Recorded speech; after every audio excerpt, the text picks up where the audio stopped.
Hey guys, welcome back. Today we're back testing on the Parallax speakers. And this is what we have now. I have replaced the tweeter with the cheapo Goldwood paper cone tweeter. And I want to test these real quick, just in the high frequency. I'll probably do the whole test. Who am I kidding?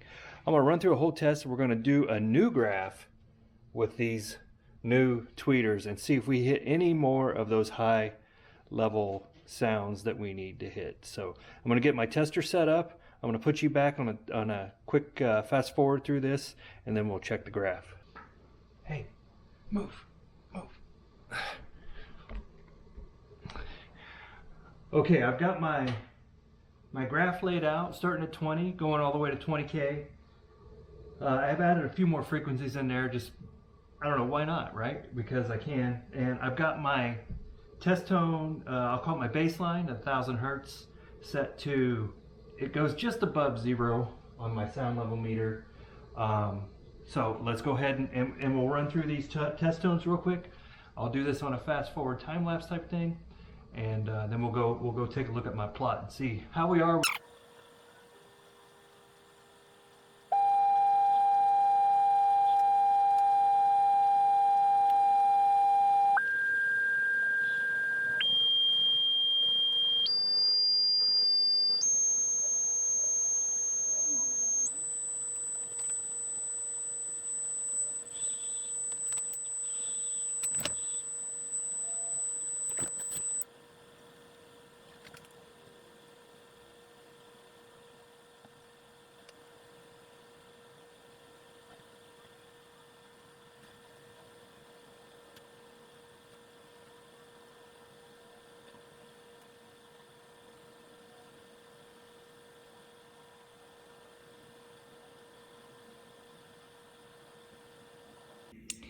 Hey guys, okay, I'm a little concerned about this. I'm a little concerned about this graph. Here's my previous graph with a crossover replacement. And then here's my graph using the same crossover, but changing the tweeter. So let me back up. This is the graph where we changed the mid-range and the crossover. And the first time I tested, I got really good, much better results than this one. Now, I will say, in certain frequencies, this tweeter is much louder than the rest of the drivers. So that's going to need an L pad or something to tune down a little bit. I still think these sound better. That's what's concerning to me. I think these tweeters sound so much better than the old tweeters. It just brings some life and some detail into these speakers that they didn't have before. Now, I thought maybe I needed to tone down my mid-range a little bit, right? But I got different measurements on the woofer, which is, that just kind of boggles me a bit. So let's just go over what we saw. At 50 hertz, barely moved the needle. 20 hertz, didn't move it at all. 50, barely moved the needle. Then bam, it got super loud at 100. So that woofer's really loud, or decibly loud. I don't know the best term for that. At 100 and 200 hertz. Down to 400, we start to drop a little bit lower. We're right at the, I'll call it the baseline at 600, 800, 1000, 2000, 3000. Now, my mid-range, sorry, I got a big helper today. This is George. My mid-range, he's going to stick his head in here and mess up this video. Crosses over right between, I think it's 860. So this is a crossover point right here. Let me put that in real quick.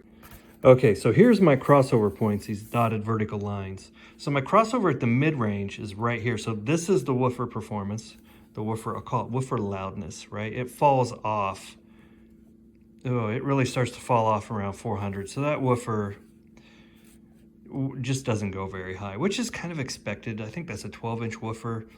I would think it could hit 900 hertz, but yeah, we'll detail that later. Like here, I have my previous results, and I don't know what's changed here to cause this. It did okay up to close to the crossover point. Anyway, woofer, everything's unchanged there except for the crossover. We're gonna discount that for a minute. mid-range is a bit disappointing, but not as choppy. I guess it kind of is. And I did add a couple more frequency ranges in here instead of going from 1K to 2K, 3K, 4K, 1K, 2K. Oh no, I did the same, sorry. So we're really good at the baseline up to about, I don't know, let's call it 3,200, 3,300, somewhere around there, right? That one really has a nasty peak in loudness, right around 4K. This mid-range is expected to roll off at 6K.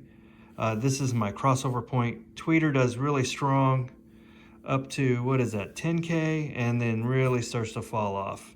12K falls off, 14, 16, 20, which that's probably not really that unusual.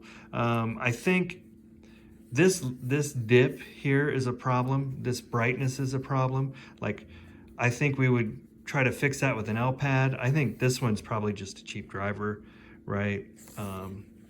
But we could, if we could get everything a little more balanced, that would be our goal in sound. But this doesn't quite follow what I hear. Now, yeah, they can be a little honky. That mid-range is a little honky, I'll call it.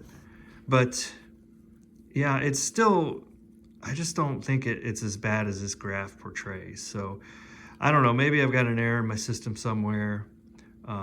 I'm gonna listen to these for a bit. I have been breaking them in for several days, so it's not a break-in thing.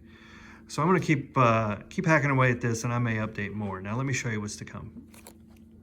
Now I'm gonna listen to these for a while longer. These are the Goldwood paper cones that I replaced. And then, you know, what I've been talking about, these bushings and stuff, these are coming next. These are the 1/8 inch silk dome tweeters. I'm not gonna pull that out right now. It's too hard to do one-handed, but those are going in next. And those tweeters I really, really like. I use those in another system of mine, and I really like those. So I'm excited to see what changes there. Then, you know, down the road, we may work on this one next again, right? And then maybe after we solve that problem, maybe we'll work on this one. So we'll see. No LPADs wired in on this right now. Once I get my permanent driver situation, I'm going to solder everything together, solder the LPADs back in, and go from there. So anyway, guys, just a quick one today. Not the results I expected, but nevertheless, we got results. So stay tuned. Let me know your thoughts about this and what you think and why you think this turned out this way. And we'll have a conversation about it. We'll see you next time.